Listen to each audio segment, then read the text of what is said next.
Assalamualaikum warahmatullahi wabarakatuh. Pada kali ini kita akan jalan-jalan ke Kota Padang untuk melihat Masjid Terapung yang berada di Kota Padang. Masjid ini berada di pinggir pantai Kota Padang. Assalamualaikum warahmatullahi wabarakatuh. Pada kali ini kita berada di Masjid Al-Hakim, yaitu tepatnya di Kota Padang. Masjid ini seperti masjid yang berada di Sulawesi Selatan, tepatnya di Kota Makassar. Ianya adalah Masjid Terapung yang berada di Kota Padang. Inilah keindahan alam di Kota Padang, terutama masjid yang baru dan megah ini adalah Masjid Terapung satu-satunya yang berada di Kota Padang. Ikuti perjalanan saya, selamat menyaksikan. Masjidnya sangat cantik guys, berwarna cat putih dengan menara yang tinggi, serta keberadaannya di tepi pantai yang sangat strategis. Kita bisa berfoto selfie dengan pemandangan laut yang indah. Assalamualaikum warahmatullahi wabarakatuh. Kini kita sudah berada di Masjid Terapung Kota Padang. Masjid yang begitu indah, satu-satunya masjid terapung yang ada di Kota Padang ini. Salah satu yang ada di Indonesia selain masjid yang ada di Makassar. Sekarang kita sudah bersama turis dari Jerman, yaitu Pak Matia. Apa nih Matia? Maning. Ada siang ini. Matia. Good afternoon. Bagaimana pendapat Mak Putih tentang Masjid Terapung yang indah ini? Sangat luar biasa.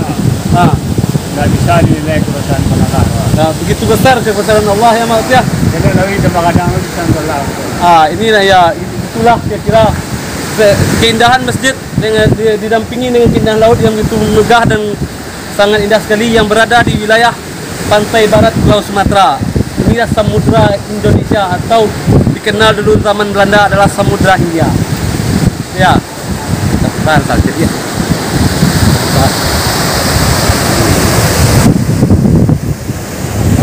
Oke, ikuti perjalanan kita ke menaranya. Ini menaranya.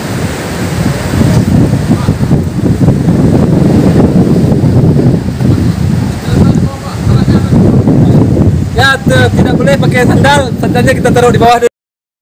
Masjid ini sangat cantik sekali karena keberadaannya di tepi pantai dengan menara yang begitu tinggi. Kita akan masuk ke dalam masjid untuk melihat arsitektur masjid. Oke, kita sudah sampai dalam.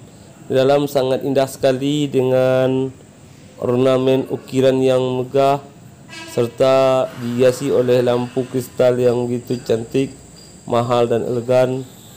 Saya akan menambah pesona keindahan dari Masjid Al-Hakim Islamic Center ini.